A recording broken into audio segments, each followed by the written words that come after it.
Bueno, en el día de hoy, bienvenidos como siempre a las charlas de los miércoles de SEGEMAR. En el día de hoy vamos a escuchar una charla acerca de los basaltos de Serra Geral y su mineralización de cobre en la Mesopotamia argentina a partir de datos de superficie y subsuelo.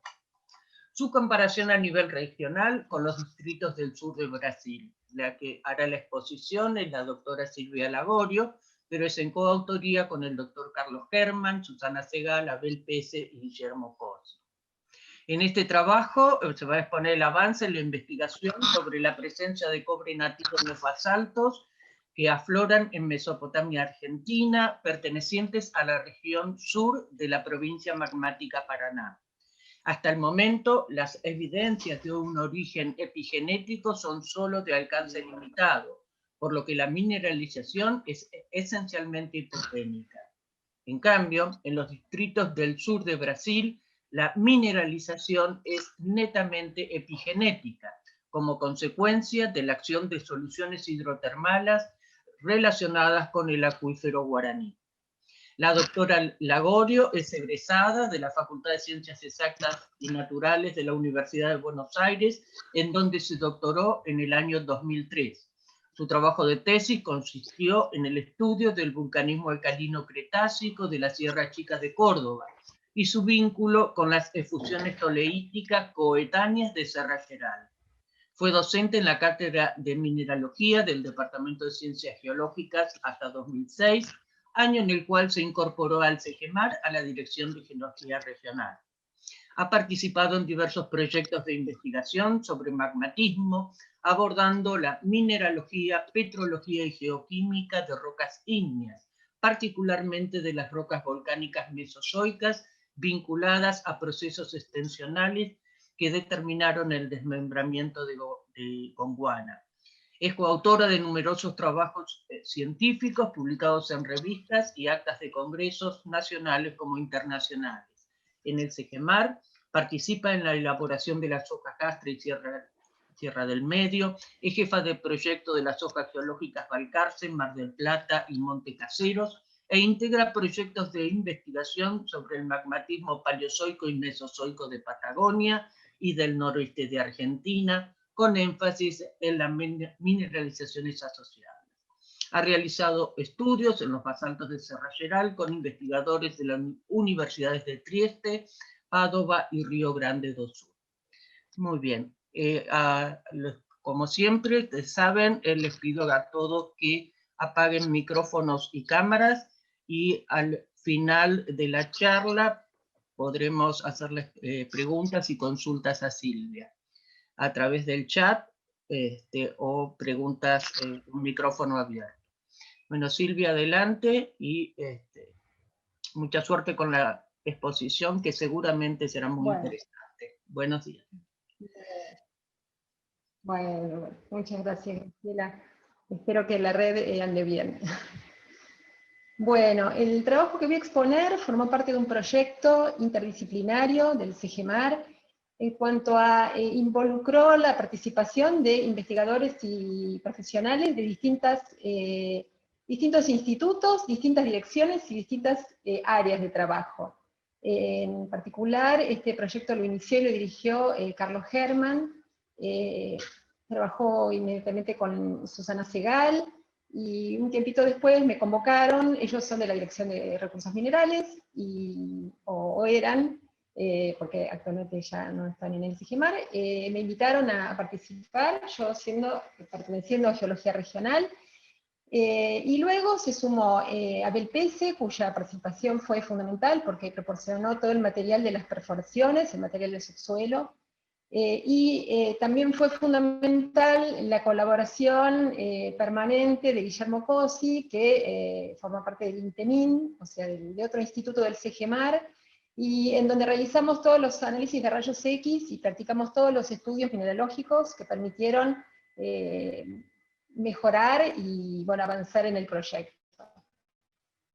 Así que bueno, por sobre todas las cosas, me parece que fue excelente como experiencia integral para el SEGEMAR, reunir profesionales de distintos institutos, direcciones y especialidades, Y fue un honor que me convocaran, y fue una satisfacción, una gratificación muy grande en mi carrera. Poder llevarlo a cabo, y bueno, esperamos poder seguir, porque el proyecto no está terminado, ni mucho menos. Bien. Bueno, acá tenemos la Mesopotamia argentina en el contexto de esta porción de Sudamérica, con los países limítrofes Brasil, Paraguay, Uruguay. Las efusiones forman parte justamente de los derrames de Serra Geral, conocido como Serra Geral en Brasil, y acá se ha adoptado también en la nomenclatura el nombre, y forman parte de la gran provincia ígnea Paraná, Etendeca, Angola, porque, bueno, acá tenemos la distribución, tenemos las efusiones que corresponden a Sudamérica, y también tenemos, bueno, los que corresponden a Angola y Etendeca.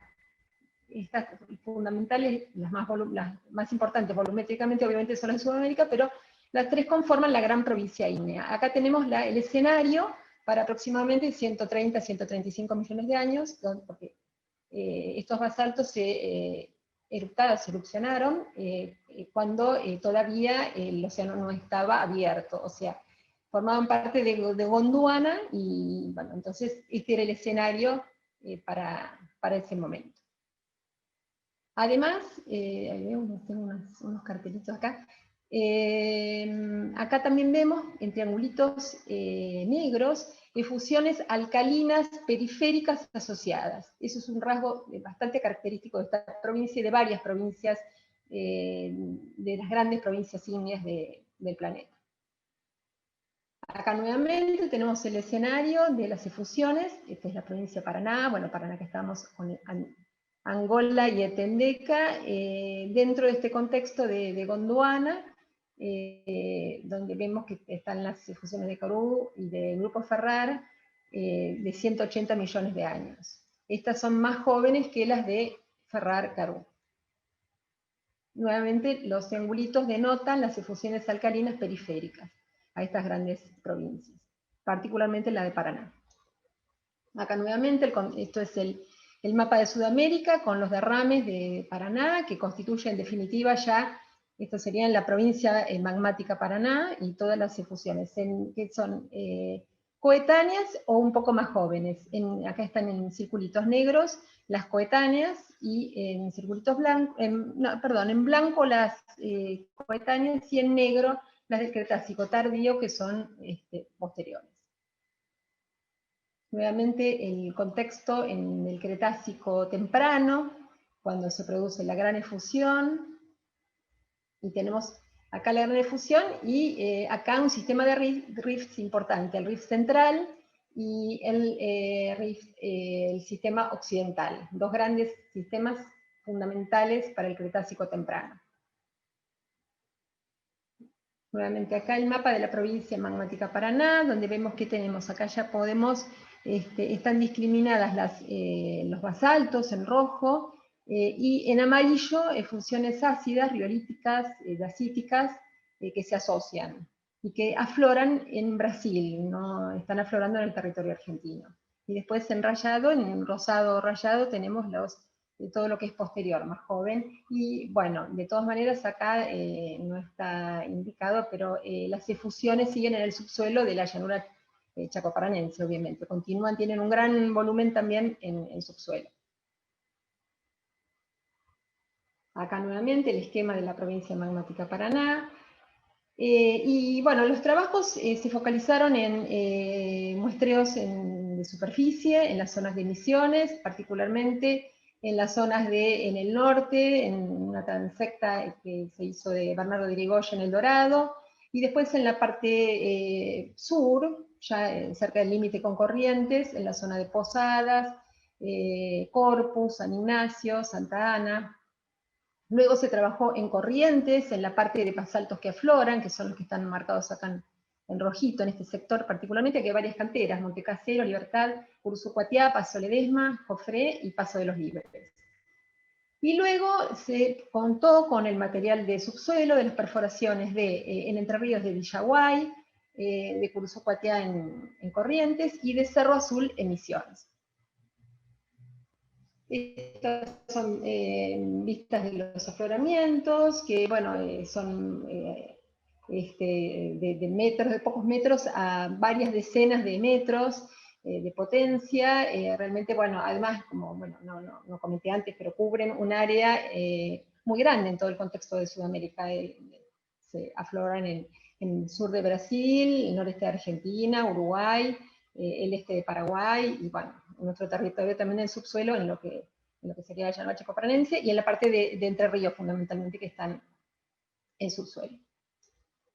Acá tenemos también afloramientos, estos son particularmente de la zona de Misiones, y también son muy frecuentes niveles, están cubriendo, antes que nada, las areniscas, que en Argentina se conocen como formación solari, pero bueno, obviamente son muy conocidas, y de gran distribución en Brasil. Botucatu es el nombre más conocido, que más se maneja. Y bueno, son muy frecuentes los niveles brechosos. Acá tenemos un paredón donde se observa un nivel brechoso muy potente y el basalto por arriba.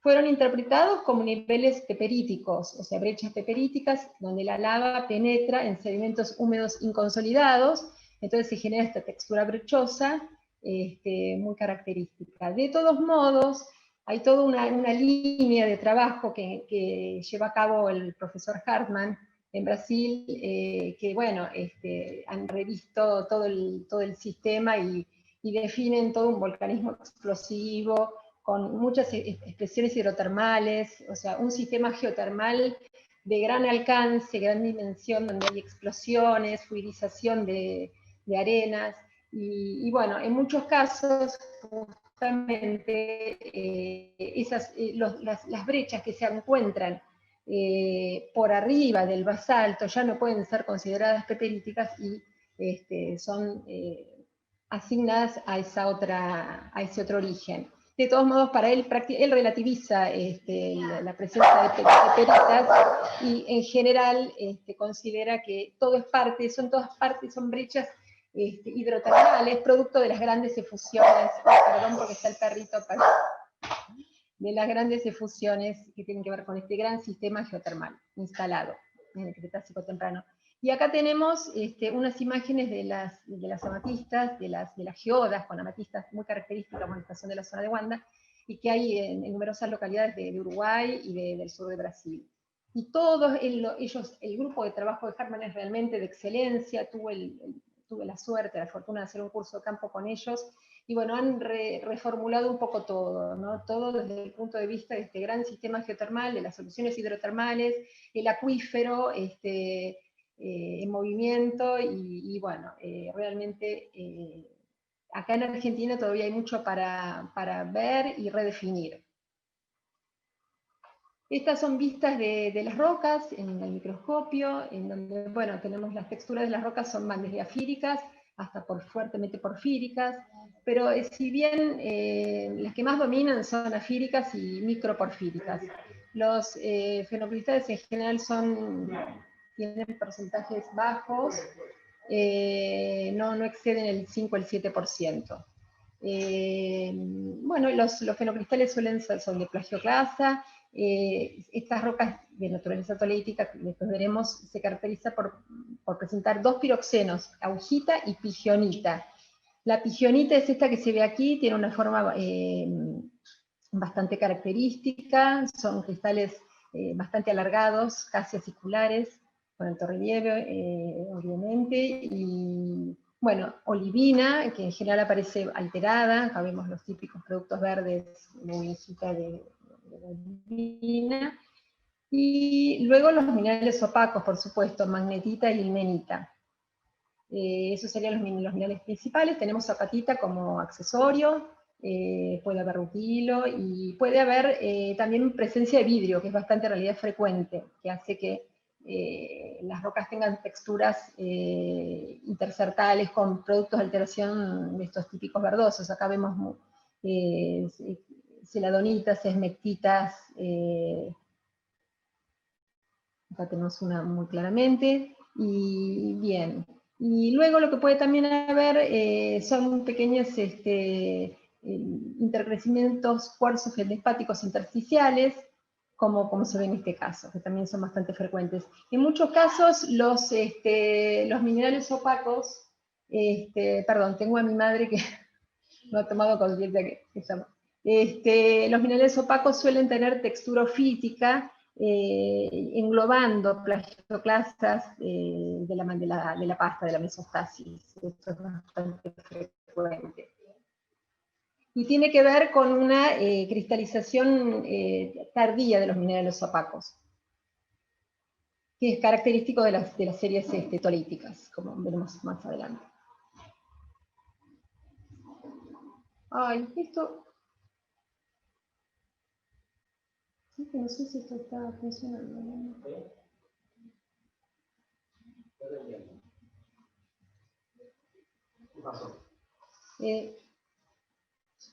Bueno, acá tenemos nuevamente... no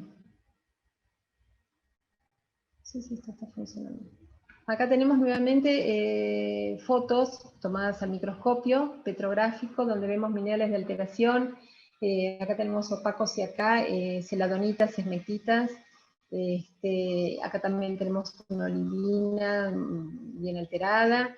Nuevamente otra foto en donde se ve la textura de la roca, la microfenocristal de pijonita y minerales de alteración que están alterando el vidrio, los minerales verdosos que reemplazan el vidrio intersticial. Y esta es una de las imágenes de los cuttings, o sea, de los materiales de las perforaciones con los que contamos y que, como se ve, realmente son muy buenos y se ha podido estudiar la textura, la petrografía del grano suelto perfectamente bien. Esta es una foto representativa.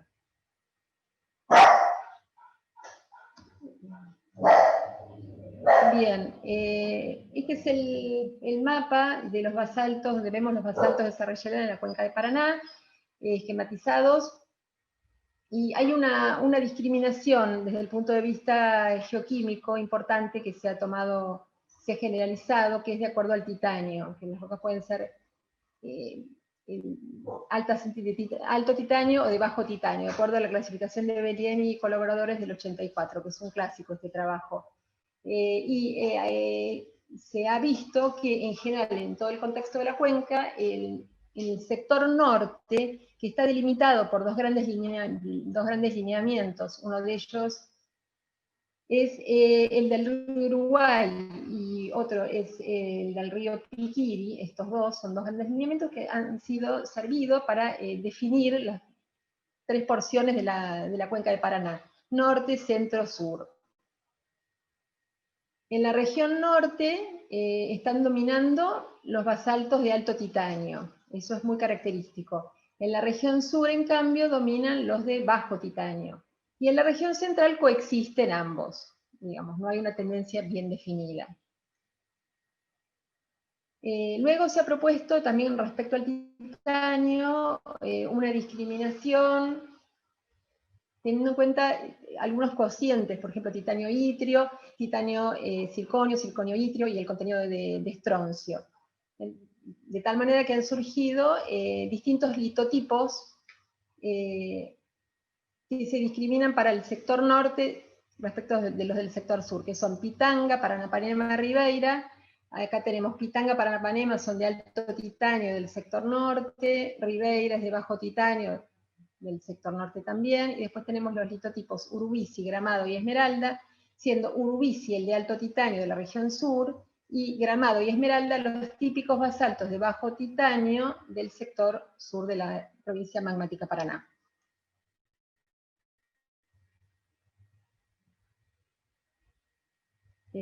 Bueno, este es el diagrama clasificatorio.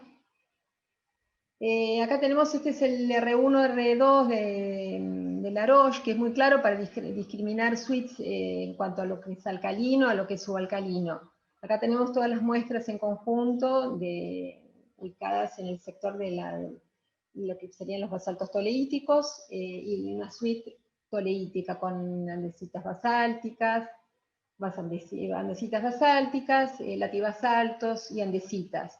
Este es el diagrama TAS clásico, y acá vemos dónde quedan agrupados. Justamente en el diagrama TAS cubren esencialmente los campos de andesita basáltica y basalto.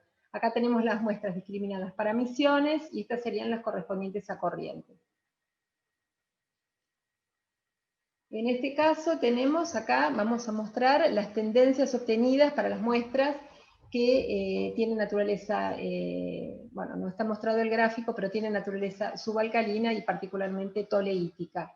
Estos son los diagramas de variación. Lo que es clásico para estas series es el incremento en el hierro y en el titanio a medida que se produce la diferenciación, a medida que disminuye el número de magnesio o que aumenta la silicia. Acá están graficados de acuerdo al número de magnesio.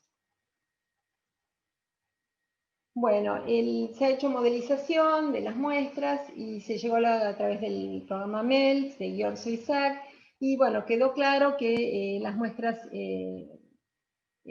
han evolucionado a través de procesos de cristalización fraccionada a baja presión, aproximadamente 1 kilobar, en condiciones anhidras y con baja fugacidad de oxígeno, considerando un buffer cuarzo, fayalita, magnetita. A partir de magmas tanto a partir de magmas de bajo titanio como los de alto titanio. Son dos suites distintas. Acá están graficados los de bajo titanio y acá están los de alto titanio. Se ha concluido que contaminación cortical, o sea, la evolución resiste la cristalización fraccionada en términos generales, y la contaminación cortical se hace significativa solo en la variedad Gramado, que es de bajo titanio de la región sur de la provincia de Paraná, la provincia magmática Paraná. Entonces, los magmas de alto y bajo titanio se habrían generado a partir de fuentes mantélicas diversas. Entonces está claro, o sea, evolucionan en forma separada, y la modelización para las trazas, de acuerdo a la ecuación de Herbalife, no consiente la obtención de los basaltos de alto titanio a partir de los de bajo titanio, o sea que son dos fuentes diversas, distintas, lo cual ya está caracterizando una fuente mantélica heterogénea.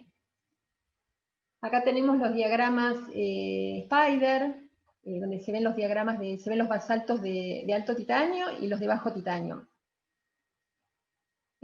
Claramente vemos diseños semejantes. Los de alto titanio están enriquecidos en casi todos los elementos incompatibles, claramente, en los GIL, en los HFS, y lo que vemos también de contundente y diagnóstico es una anomalía bien negativa, bien pronunciada, niobio tantalio. También para el fósforo y también para el titanio. Pero la que resulta muy también característica particularmente característica es esta.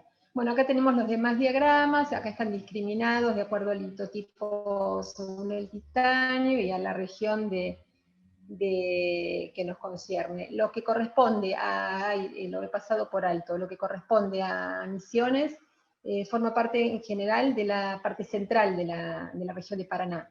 La parte sur de Misiones ya entraría en la región sur de la provincia magmática Paraná. Corrientes, Entre Ríos, todo eso ya obviamente es sur. Bueno, acá están entonces discriminados por litotipos y por área de donde provienen. Acá nuevamente tenemos un diagrama de tierras raras. Vemos que las concentraciones normalizadas para las tierras raras pesadas son mayores, por lo general mayores a 10, lo cual no estarían consintiendo la presencia de granate en la fuente. No obstante, para otras regiones de Paraná esto es un poquito distinto, así que no hay consenso respecto a la fuente, a la composición de la fuente, en cuanto a si es al espinelo o si es granitífero.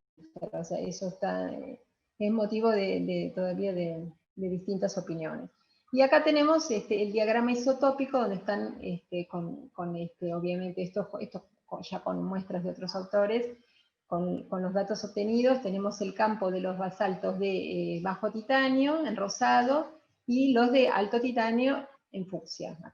Y estos son, bueno, las fusiones alcalinas periféricas. Y bueno, lo que se ve es que, bueno, tenemos acá está la componente M1 enriquecida, M2, perdón, y acá está el M1. Como que también hay una diferencia en cuanto a que desde el punto de vista isotópico muestran diferencias los de bajo titanio respecto de los de alto titanio.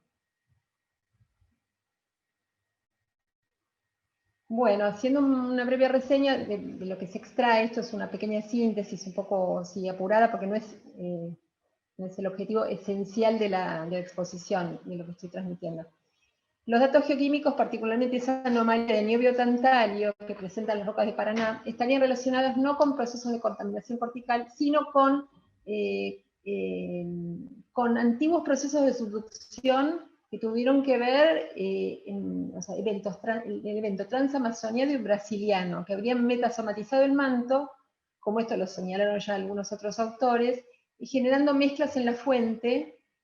Particularmente esto se refleja en el quimismo, y tanto en el quimismo como en la isotopía, y esto fue señalado por Giacomini y colaboradores en 2003. Y esto además concuerda con las edades neodimio modelo obtenidas tanto por Cominque-Aramonte y Gómez, como por Cominque-Aramonte y colaboradores en 2007, y otros autores, de tal modo que caracterizan eventos que tuvieron que ver de subducción, que tuvieron que ver en el pasado, inherentes a los ciclos transamazoniano y brasiliano. Bien, de acuerdo a lo señalado, resulta bastante consistente que los grandes volúmenes de lava que se generaron se localizaran precisamente en zonas de límite entre cratones y fajas móviles. Acá tenemos un poco el contexto de, justamente, aquí es para los 130 millones de años, y esto es, acá tenemos las zonas cratónicas delimitadas y fajas móviles, acá señaladas entre los cratones, como la de Araguaia, Paraguay, Don Feliciano, Ribeira, bueno, hay varios. Bueno, este es uno de los últimos, uno de los esquemas donde están los distintos terrenos, donde aparece el terreno Nico Pérez. Todo esto es bastante subjetivo y hay distintas concepciones y distintas propuestas de modelos para los terrenos y las fajas móviles, hay distintas propuestas. Pero bueno, hay consenso que acá hubo fajas móviles inherentes al precámbrico, absolutamente, muchas de ellas con actividad correspondientes al transamazoniano y otros al brasiliano. Así que esos procesos viejos tendrían el correlato justamente en estos eventos y en estas fajas móviles. Bueno, aquí han sido graficados en este spider justamente las muestras tipo de la Mesopotamia argentina, de acuerdo al tipo, de acuerdo al titanio, de acuerdo a las variedades,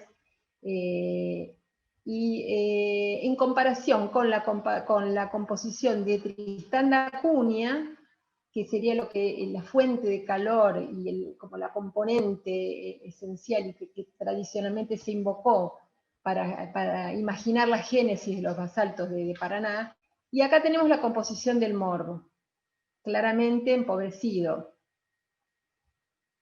Como diferencia esencial, vemos que las lavas de Tristán da Cunha no tienen anomalía negativa de niobio tantalio, es más, la tienen positiva, leve pero positiva. Esto marca una diferencia bastante marcada y bastante importante. En cuanto a los demás elementos, muchos tienen analogías con los de alta titanio, como por ejemplo Uruguisi, que es la muestra que aparece en la parte superior, acá en circulitos negros.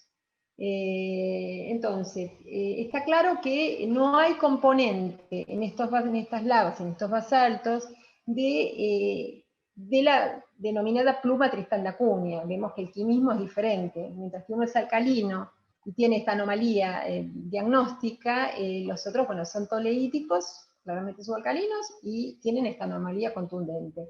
El MORB, vemos que también dista claramente, o sea que no habría componentes ni de OIB, ni de la denominada pluma Tristán, ni del MORB, el MORB empobrecido, del N-MORB. Por lo tanto, se considera lo más consistente concebir fusión de manto litosférico, más que un manto astenoférico. De manto litosférico enriquecido, y también eso está apoyado por, hay otros elementos que caracterizan al manto, una fuente litosférica. Por ejemplo, una de ellas es el provincialismo según el titanio que comentaba desde el principio. Hay con una distribución geográfica distinta, que predomina en un sector y no en otro, los de alto titanio y los de bajo titanio. Y a su vez, hay como, eso está como caracterizando heterogeneidades de gran escala, y además otras hay también de pequeña escala, también en el titanio y en otros elementos. Hay heterogeneidades de gran escala y de pequeña escala. Todo eso es congruente, es consistente con una génesis por fusión de un manto heterogéneo, y por lo tanto no convectivo, y por lo tanto litosférico.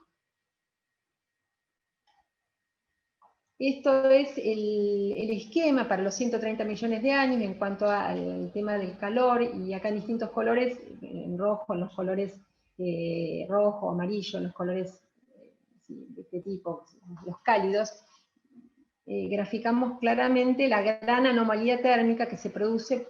Vemos que acá está esta Pangea Gondwana, y es parte de ese entrampamiento de calor que generó ese supercontinente. O sea, acá tenemos a Gondwana, ya no es Pangea, pero digamos, esa gran masa continental genera un entrampamiento térmico muy significativo, que eso obviamente es un calor que va a disparar procesos. Lo que el modelo que se ha concebido es que, digamos, acá tenemos en este sector, tenemos el calor fuerte, el entrampamiento de calor del supercontinente, y hacia el oeste tenemos la subducción, al oeste de Sudamérica, la losa que subduce y fría. O sea, eso marca un límite térmico muy preciso. O sea, hay un contraste térmico muy grande entre lo que ocurre hacia el centro de Gondwana y lo que pasa en los bordes, con la subducción que ya está claramente operando. Entonces, nosotros concebimos que esa gran amplitud, ese gran delta T, está disparando una convección llamada una convección lateral de gran escala inducida por subducción. Y eso, en definitiva, consideramos que puede ser el proceso que dispara. O sea, esta convección emerge y finalmente empieza fundiendo el manto litosférico hasta que finalmente llega directamente a generar el MORB. Es como el proceso secuenciado empieza con la generación de estos basaltos, y justamente se da esa salida de esta convección en una zona de debilidad cortical, donde hay fajas móviles. Acá tenemos Don Feliciano, Gamara, de los africanos, donde hay fajas móviles, son zonas de debilidad cortical. Bueno, es como que ahí opera, se instala la salida de esta convección. Y entonces generamos la fusión del manto litosférico, y llegamos, de hecho hay autores, Pitt y colaboradores, consideran que los últimos estadios de este magmatismo, lo que sería el magmatismo que representa el litotipo esmeralda de bajo titanio, representaría participación del NMOR, por cómo es el diseño, bueno, por ejemplo, en los diagramas, en los spiders, y también en la composición isotópica. Entonces, de algún modo, estamos llegando y finalmente después de bien en el MORB. Entonces se logra una evolución, y que en definitiva, bueno, obviamente después terminó con la separación continental, la ruptura y la separación continental. Obviamente esta fusión es una fusión contundente. O sea, los porcentajes de fusión aquí son elevados, muy distinto. Este es el escenario, lo que proponemos para la parte del rift central, lo que sería el volcanismo alcalino de la Sierra Chica de Córdoba, por ejemplo. Acá es una zona mucho más fría, y lo que hay también acá es un contraste entre lo que es el cratón del Río de la Plata y el terreno Pampia. Entonces consideramos que en esta zona de discontinuidad entre un cratón y un terreno con distinto espesor, y en una zona fría puede operar una convección que en este caso se llama conducida por borde, y que ya postulaba Anderson, es un tipo de subducción ya conocido en la literatura. En realidad ambas hemos tomado, hemos abrevado obviamente en ideas y trabajos, aportado lo propio sobre ideas que ya venían establecidas, venían propuestas en la literatura. Bueno, entonces en este caso los porcentajes de fusión van a ser elevados, mayores al 10%, mientras que acá van a ser menores. Por lo tanto, el magmatismo va a ser alcalino, el correlato en una naturaleza alcalina del magmatismo. Bien, en estas grandes, volviendo al... Ay, bueno, qué pena, me faltaba uno. Bueno, volviendo al punto, que en estas grandes provincias ígneas es muy frecuente que se encuentre cobre. O sea, nosotros al microscopio habíamos ya descrito presencia en los minerales opacos, magnetita y ilmenita, pero bueno, yendo al estudio calcográfico que de forma brillante encaró la doctora Segal, que fue fundamental toda su participación y su elaboración, corroboramos la presencia de cobre nativo. Esto es muy común en los derrames basálticos continentales de estas grandes provincias ígneas.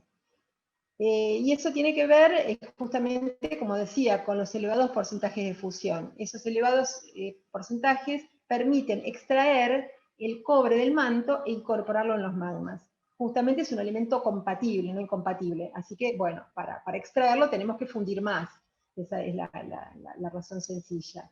Y el cobre se va a incorporar, el cobre como elemento forma parte de los óxidos de hierro y titanio, o sea, de la magnetita y ilmenita de la serie, y además de los silicatos como el clinopiroxeno, en ambos casos, tanto los óxidos como el clinopiroxeno, tienen un coeficiente de partición 2, que indica que son compatibles el cobre. Pero también puede ubicarse el cobre en la olivina y también en la plagioclasa.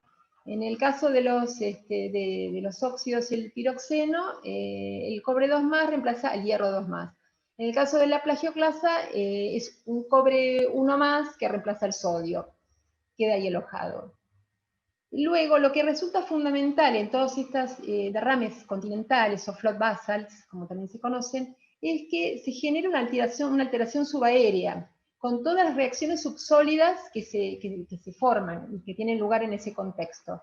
Y eso genera que el cobre sea retenido en el basalto, evitando que pase a la fase vapor, como por ejemplo con otros elementos como el azufre. Entonces, podría irse, parte se va, el que no se va queda retenido y es favorecido cuanto más es la alteración, por ejemplo, en la fase C6, C7 de alteración, donde se forma rutilo, bruquita, pseudobruquita, ahí es donde más son los minerales que más contienen o retienen al cobre.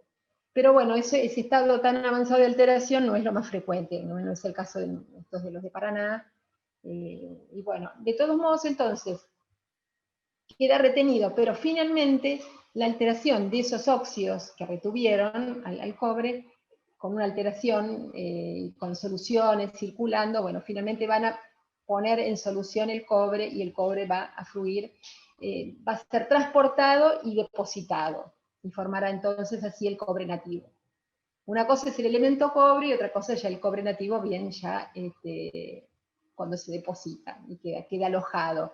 Esto es lo que vamos a reconocer entonces en el estudio calcográfico que realizó la doctora Segal. Acá vemos el cobre como aparece como pequeños cristales incluidos en los minerales, en los silicatos, fundamentalmente, y en forma contenido como parte de la pasta, o incluido en plagioclasa, o algún fenocristal de plagioclasa o de piroxeno. O puede estar como intersticial también, acá lo vemos, y también otra posibilidad es que aparezca como venillas que pueden formar parte de la pasta o atravesar también por eso plagioclasas o silicatos en general. Y acá también es otra de las variantes que aparezca asociada a la alteración de la olivina. Esto es bastante frecuente, de hecho en estos, ya lo vamos a ver, es bastante frecuente. Estas serían las posibles, que se detectan muy bien en el microscopio calcográfico. Realmente siempre es una emoción, por lo menos para mí, cuando descubro. Bueno, y como también acá consigné, y determinó la esencia Susana, la mineralización está asociada, bueno, magnetita y ilmenita son los primarios, hay hematita de alteración, el cobre, y aparecen también muy frecuentes, como aparecen acá, aparecen en otras provincias de estos derrames basálticos continentales, y grandes provincias ígneas, aparecen oro nativo, electrum, puede aparecer plata, eso también es bastante frecuente, en cantidades casos, son chispas, ¿no es cierto? Cantidades muy muy subordinadas, pero bueno, están. Y también lo que Susana determinó, es en este caso, es la presencia de sulfuros, como calcopirita, pirita, calcocina, rómica, ligienita, cobilina y cuprita. Aquí en esta otra, en estas otras fotos vemos acá la calcocina rómica, que es primaria, también hay calcopirita, y también hay formación, Susana detectó digenita, son 20 micrones, acá no está la escala, estos tienen escala, estas no, estos son 20 micrones, y estos son 200, esta calcocina es de 200 micrones y el oro es de 20. Y bueno, y acá tenemos otra posibilidad donde no vemos cobre nativo, pero sí vemos cuprita. Cuprita asociado a unas limonitas, a otros minerales oxidados, o sea, prácticamente no quedó, la cuprita reemplazó el cobre.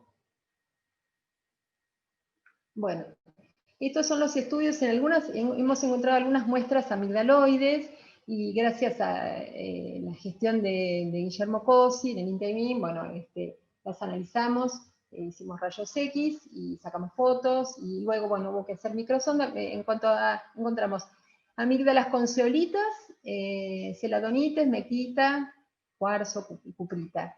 Las zeolitas, por rayos X sale clinopilolita barra eulandita o elandito, o sea, no es posible por rayos X distinguirla. Sí se hace por microsonda con el EDAX, la proporción de silicio-aluminio, si es mayor o menor a 4, si es menor a 4 es eulandita, y si es mayor a 4 es clinopilolita, o sea, eso se pudo complementar con ambos estudios, rayos X y microsonda o EDAX. Al menos EDAX con el EDAX fue suficiente, bueno, y saltan otros minerales de alteración. Lo que resulta es que prácticamente no hay cobre, y esto acá tenemos en cuanto al contenido, vemos que en las muestras masivas prácticamente podemos tener este valor máximo, podemos tener más cobre que en las muestras amigdaloides, o sea que no tenemos, ya empezamos a percibir que no hay una redepositación del cobre. O sea, el cobre no pasa, el cobre quedó alojado en la roca, pero en los niveles vesiculares prácticamente no hay. Y si lo poco que hay es una poca cuprita, pero es mínima, realmente es mínima. Estos son muchos, bueno, Carlos Hermann hizo montones, hemos hecho montones, particularmente él hizo un montón de histogramas y diagramas para ponderar los ppm de cobre en distintos, teniendo en cuenta si son basaltos de alto titanio o de bajo titanio. Esto es para la región sur de Paraná. Vemos que acá la discriminación, aparentemente, los valores máximos acá son más altos para los de bajo titanio que respecto al de alto titanio. Pero bueno, fuimos testeando y probando a ver si el cobre con qué podía tener que ver, a qué está ligado, a qué estaría ligado. Acá tenemos graficadas todas las muestras, incluidas todas las de los pozos. De hecho, acá están en circulitos llenos, están las de superficie. Todos los que están vacíos son los de los pozos, ya sea de Cerro Azul Misiones, de Curuzucuatía Corrientes o de Villaguay Entre Ríos. Vemos que en todos los casos, acá estamos graficando titanio itrio, que sirve para discriminar litotipos de acuerdo al titanio.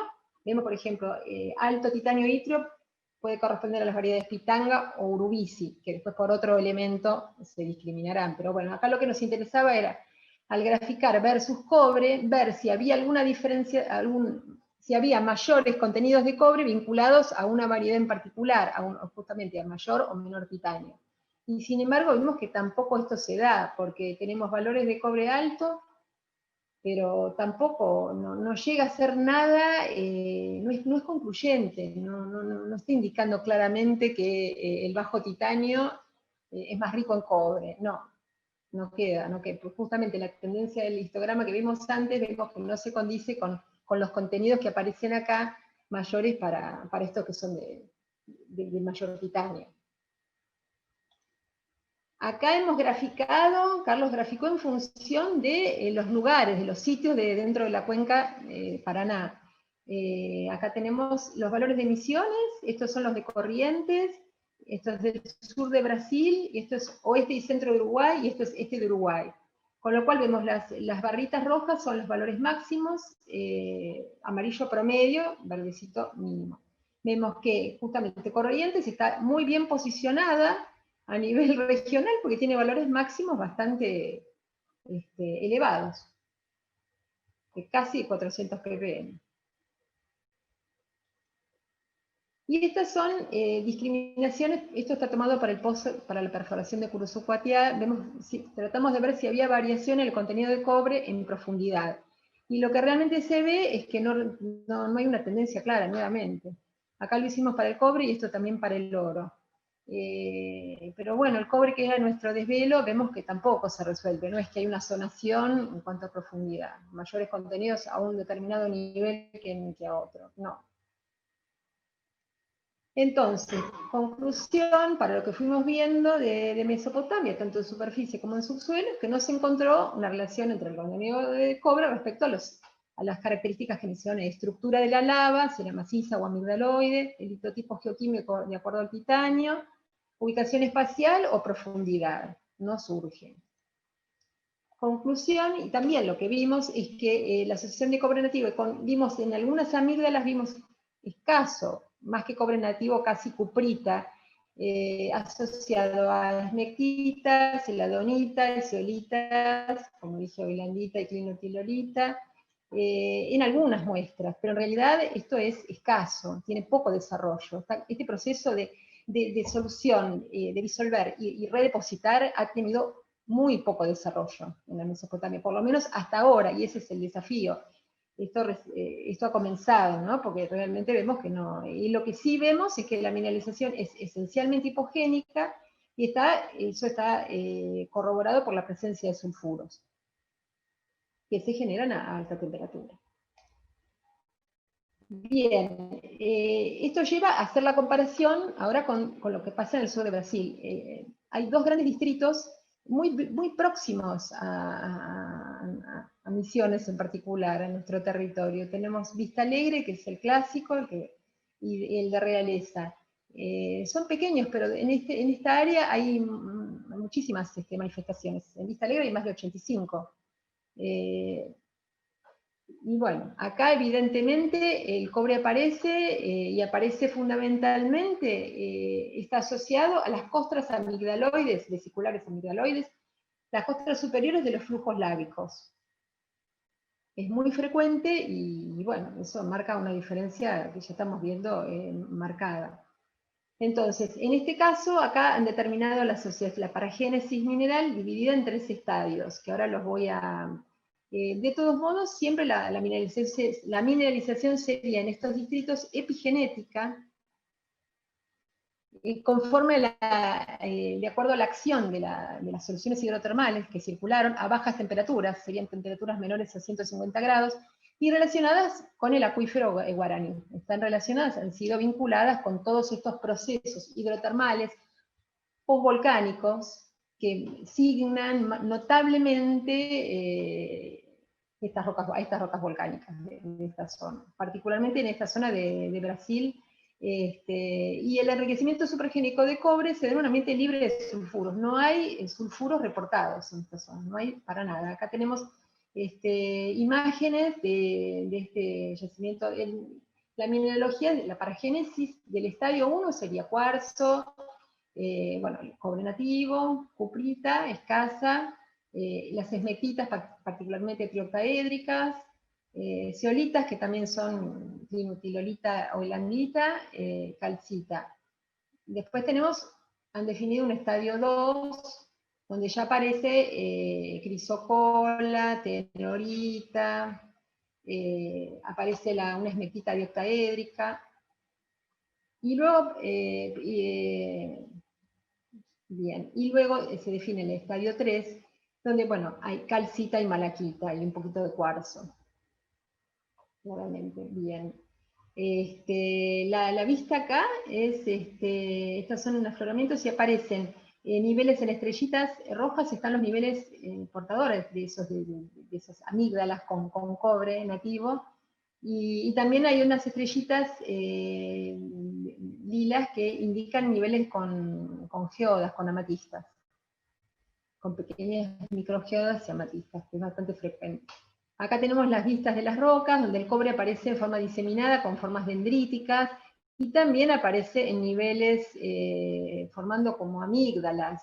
Aparece diseminado en la roca o formando amígdalas. asociado a otros minerales. Acá tenemos también el cobre acá en esta venilla, acá también en esta venilla de cuarzo.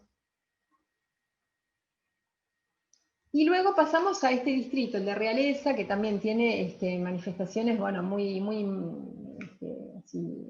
impresionantes, con crisocola, malaquitas, unas zonas de alteración muy definidas. Realmente no son comparables con lo que nosotros hemos visto y descrito acá en el lado argentino. Bueno, acá también tenemos presencia, acá tenemos plata, como queda incluida en la, ahí también tenemos descrito así, plata y oro. Como queda incluida en la cuprita, y bueno, distintas apariciones de los distintos minerales opacos, pero de ningún modo hay asociados sulfuros, lo que marca la diferencia. Entonces, esto es lo que marcamos la diferencia con Argentina, y lo que vimos en Argentina es homologable al estadio 1 de lo que se reporta en los distritos brasileros del sur de Brasil, pero con un escaso desarrollo. O sea, realmente no hasta el momento, por eso esto es un estudio que se comenzó y ojalá siga, esa es la idea. Entonces, bueno, esto es lo que comentaba antes, comparando los distritos brasileños con los argentinos, bueno, y además, sí, hay mucha mayor, algo ha pasado que el cobre se ha disuelto y redepositado en forma contundente. Este es un gráfico de estabilidad de HPH para bajas temperaturas del sistema cobre, oxígeno, hidrógeno, azufre, cloro, y vemos que los fluidos termales de las areniscas por debajo del basalto, que serían las areniscas que justamente portan esos fluidos mineralizantes, están a una profundidad de 670-800 metros. Esto es en lo que concierne al pozo Curuzucuatiá. El dato lo publicó PS Colaboradores en 2016. El pH de la solución es 17,5 y la temperatura 38, y son aguas salobres, cloruradas sódicas. Entonces lo que vemos que en el gráfico, que el cobre a ese pH 7,5, para que esté en equilibrio con sulfuros, da condiciones de un EH negativo, que distan de las condiciones del EH positivo, como estas de acá, que son las que se requieren para que el cobre se disuelva y se redeposite. O sea, hay condiciones físico-químicas. De todos modos, bueno, estamos tratando de explicar esto que hemos visto. En cuanto al mapa regional, lo que sí también salta es que estos distritos brasileños quedan localizados en zonas de grandes lineamientos, de estos grandes lineamientos que están en el este de Brasil. Aparentemente de este lado, bueno, no hay muchos estudios, o no hay grandes lineamientos. Bueno, este mapa es del 88, es un mapa antiguo, pero es del libro de Pichirilo y Melfi, que es un libro clásico para estudiar los basaltos de Paraná. Vemos como que de este lado aparentemente no hay mucho lineamiento, o por lo menos no están definidos. Eso también podría estar marcando una diferencia de los dos escenarios, el argentino y el brasilero. Hay trabajos muy interesantes que han salido últimamente. Este es un trabajo de Carrión et al, de 2016, que está en la Raga, que es muy interesante porque están haciendo estudios de lineamientos, estos corrientes, y son lineamientos medidos en imágenes Landsat, y determinan en lo que concierne a corrientes 3 dominios, y hay uno, el sudeste, que es muy llamativo, con una gran cantidad una densidad muy alta de lineamientos, particularmente lineamientos noroeste-sudeste. Bueno, hay de los dos, hay varios. Evidentemente las rocas han sido intensamente fracturadas. Eso está muy claro y difiere notablemente de lo que pasa en el sector centro y norte. Y de acuerdo a estos autores, esto tendría un aumento, conllevaría un aumento en la permeabilidad equivalente de los basaltos que confinan al acuífero, contribuyendo a explicar de este modo las aguas la mezcla de aguas de lluvia con aguas salinas profundas que se han identificado, tanto, sobre todo a nivel hidroquímico, hidrogeoquímico. Los estudios hidrogeológicos han permitido identificar soluciones de mezcla. No son soluciones acuosas puras, sino bastante mezcla. Así que bueno, todo esto tiene una connotación hidrogeológica, y hay que tratar de explicar, estos mismos autores, Carrión y colaboradores, también determinan en todo el contexto del acuífero guaraní 3 dominios, con distinto flujo, distinto sentido del flujo de los fluidos.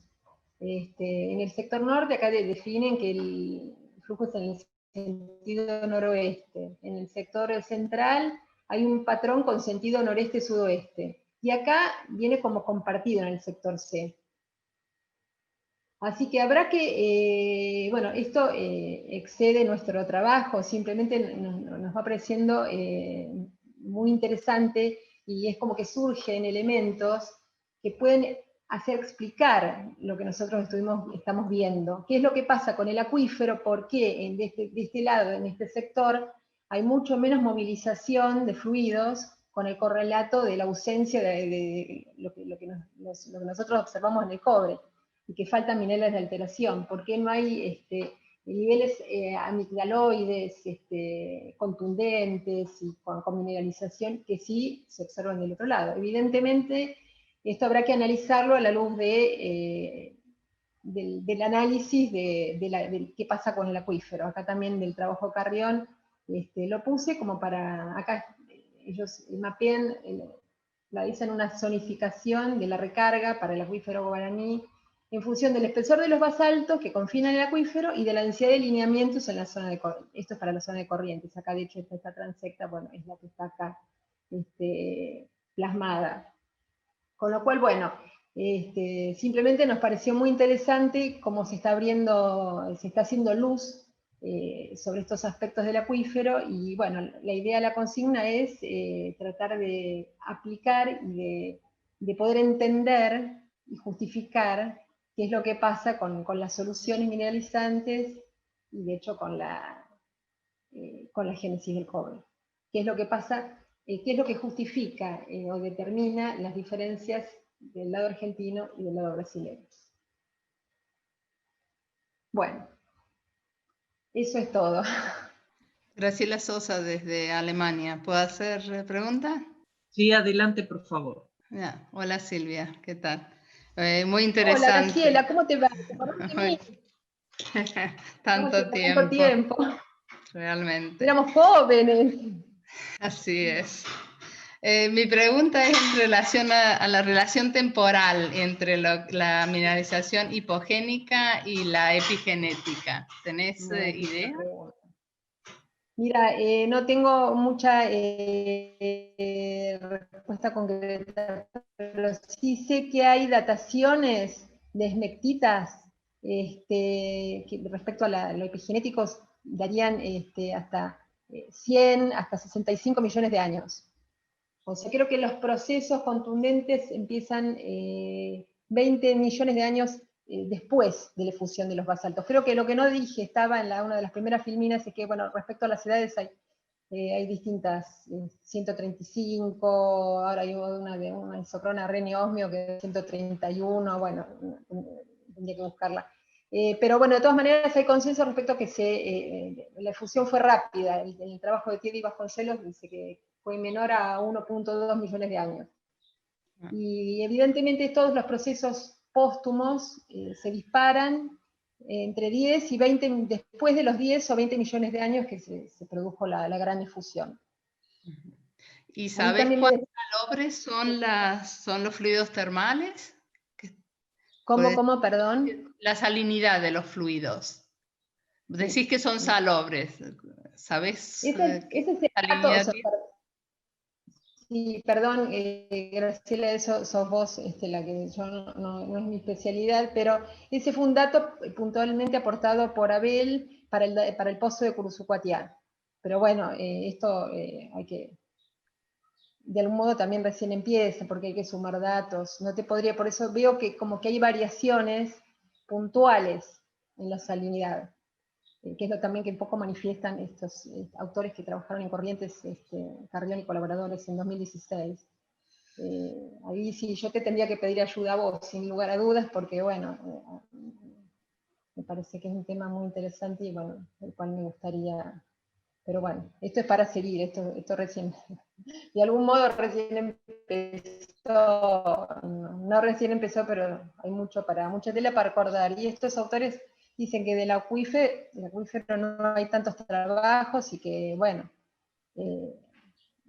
están tratando justamente de caracterizar la salinidad y los movimientos hacia dónde, por eso hablan del sentido en qué dirección y qué sentido se emplazan y mineralizan.